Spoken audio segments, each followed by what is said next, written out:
another ASMR video.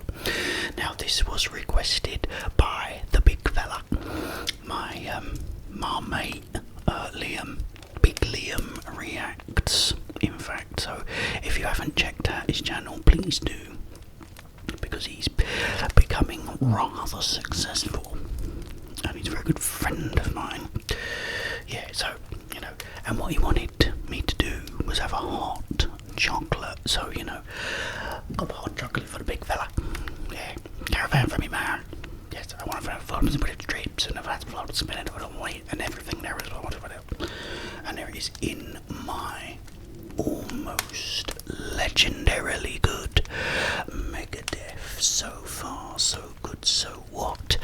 Distorted figures walk the streets in 1989.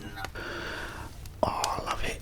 I don't want to set the world on fire. If you've never heard this album, I mean, only if you like sort of heavy rock, then check that out. It's my favourite, although I do love others as well. But anyway, the subject today of this video, which I am now filming,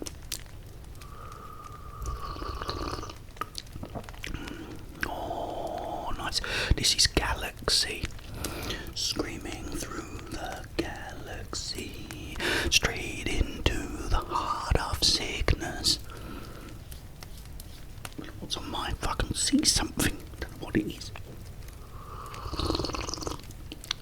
Oh, nice. Yeah, but what it was is he wanted me to talk about my childhood Christmases. Now, one thing I can do, apart from look on them or look upon them with very fond memories, is I can remember everything I got for Christmas. Now, I remember the first Christmas, I think I was about 5 or 6, I can't remember exactly, but it was around that sort of time. And it was the first Christmas present I think I'd got, and that was the tree house. The tree house, which I'm going to show in my little super cool TV. Yeah, I got a tree house, that's what I wanted. And what happened is it was this big sort of tree in the ground with a trunk, and in the trunk was a little lift, little elevator, and you put the little people in it, the little tree people, and wound this little crank, and it took them up into a living room. So like what it was, it's like this big tree, you pushed a button and then the tree come up, and then it had these, I think it was 3 rooms. It was like a kitchen, living room and bedroom, and it had all furniture and stuff in it, and it was really cool and I loved it. So that was my first. I think the next year I'd been about 7, and I got a Whirly Wheelers. What Whirly Wheelers was this yellow track, and had like a cardboard thing that you stuck in it, and it was a crowd, and it was these little bikers that had these little magnets on them, and I guess underneath all the magnets moved about in different ways, but they would pedal with their little legs and go around the track, and so you had to bet on the winners, which one you thought was gonna win. So that was, I think, the second one. The third one, I don't know how. I'm assuming I'd be like 9 now, 8 or 9, and I had Connect 4. It was I think the year I got more than one. Connect 4 and I can't remember. Jaws, I think it was. and they had a game of it, and it was this big shark with a mouth that opened, and there was all like junk in it, and you had to get this little pole with a hook and take turns taking out one by one the objects in his mouth, and when it got to a certain point it would snap shut, and then you lost, that was it. Yeah, so there was Jaws. Another time, I got Stretch Armstrong as well, and that was this big muscly bloke, and he just stretched, and you could stretch him, and he was really cool. Another one when I was 9, that was it, was the Steve Austin $6 Million Man doll, and he was brilliant, and he had like these things in his arms. He had like this square ear, and so like you could remove the square with all the electronics in it and put it back, and he had a bionic eye, and if you looked through the back of his head it magnified everything, looked like you had the bionic eye. It was so cool. Yeah, so that was another thing. When I was 10 I got Raving Bonkers. Now this one I really miss, and there it is, these two battling robots, Biffa Bonker and Basha Bonker. One was blue, one was red, and you had these little joysticks, and you could move them about. As you move them about, they went in and out like that, and they jabbed with the left, jabbed with the right,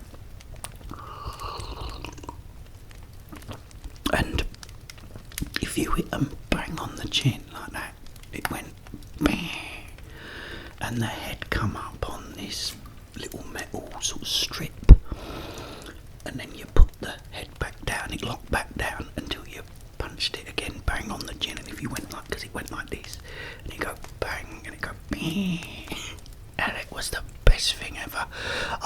And I so want one now, because I'm such a big kid. But when I lived in Kent, I used to walk past this house, and this house had a window, a front window, and in the front window was a Raving Bonkers ring, and it actually had the ring as well, like all the ropes that used to go around it. All mine ended up falling off, I think. But yeah, and it was all in perfect condition. I always wanted to knock and say, "Excuse me, mate, do you want to sell that Raving Bonkers in your window?" Yeah, such great days and a great game. When I was 11, I got Alley Cats, the Alley Cats game, where you put all these bins around this board, and they're all alleys, and you are cats. And it's Alley Cats game. And the object of the game was, you'd throw a dice, you go around, get to a bin, open the bin, get a fish out of it. It was like a little fish skeleton, and you could hang that on the side of the cat and then take it back home, and that was the object. So you go out, and whoever gets the most fish is the winner. However, in some of the bins was this big dog called Grover, so sometimes you'd open it and it'd be Grover in there, and then you was in trouble, and then someone had to be Grover and chase you back home. And that was another brilliant one. But yeah, I just remember, I think probably most of my like childhood presents, but it was brilliant, man. It was like, because my mum and dad didn't put the tree up until Christmas Eve, so my dad would go out and he'd come back with loads of nuts. We'd have like chestnuts, peanuts, the ones that are in the shells, the ones you have to break. I think they were Brazil nuts. So loads of nuts, bananas, oranges, apples, not oranges, what was them little ones like satsumas that you could actually peel, and you ate the little segments off one by one. And we had that only at Christmas, and then we'd, like, my dad had put the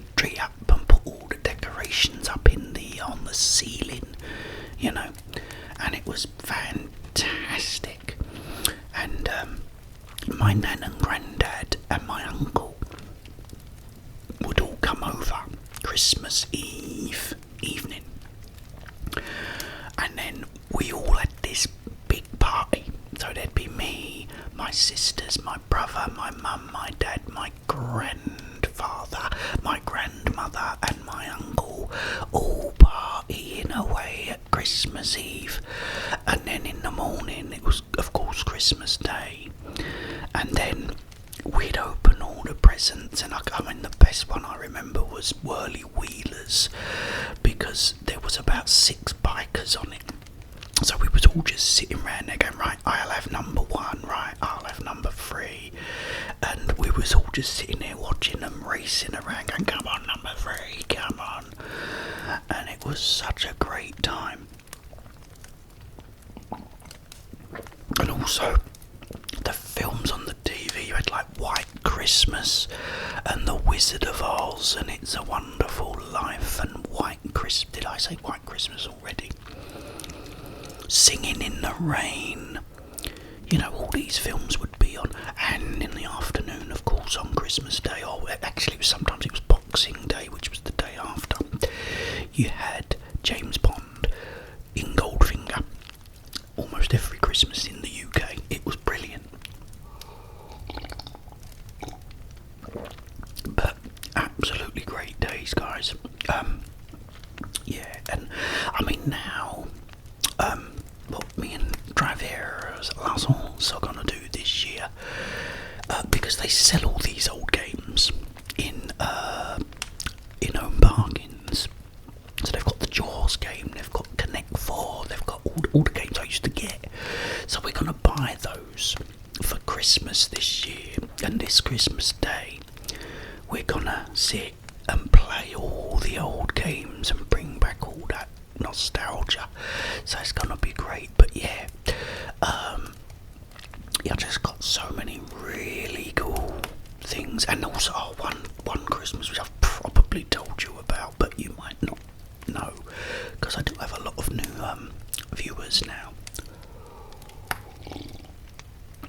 I was about 12 years old, and I wanted this game called Matchbox Race and Chase. And what it was is, it was like a proper, you know, the tracks with the little metal grids in them, grills, you know, and then the car sort of locks into it and they speed around.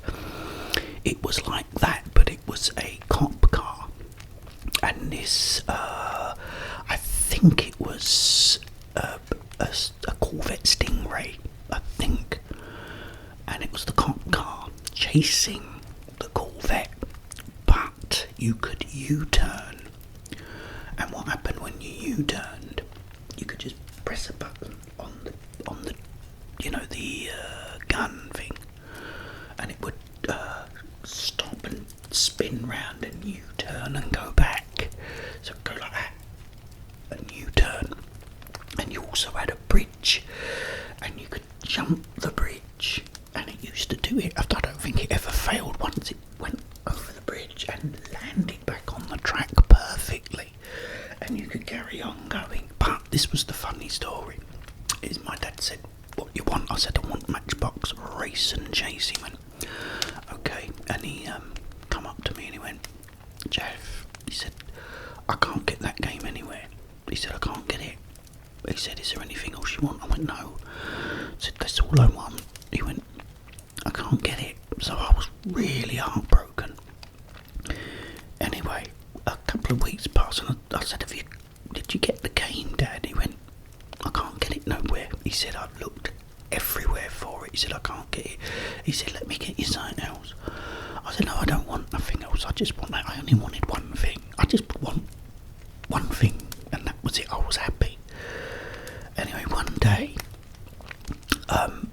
my sister, I think at the time, had moved out, so her room was empty now, and I can't remember. I went in there because there was an airing cupboard, and I think because it was in that room, I'd go in there, and I needed a towel or something. I was running a bath, I think. Got the towel, looks up on a wardrobe, and there's this big white bag, like this and looked up, and it said Matchbox Race and Chase on the box inside.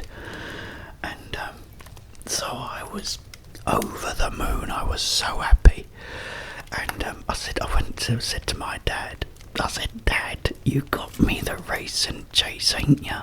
I said, I've seen it on top of the wardrobe in my sister's old room. He went, what were you doing in there? He went, I said, I was getting a towel. He went, he said, I was hoping to surprise you. He said, with it. So that was fun, because my dad would do things like that. There was another time, it was like, this isn't Christmas, but it was when I was working and I wanted a CD player, and they had, let's just say it was an X100, and then they had an X200 and an X300.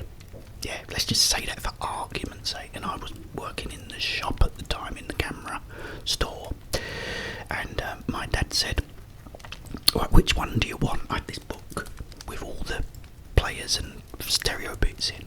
I said, I want the X300. He went, okay.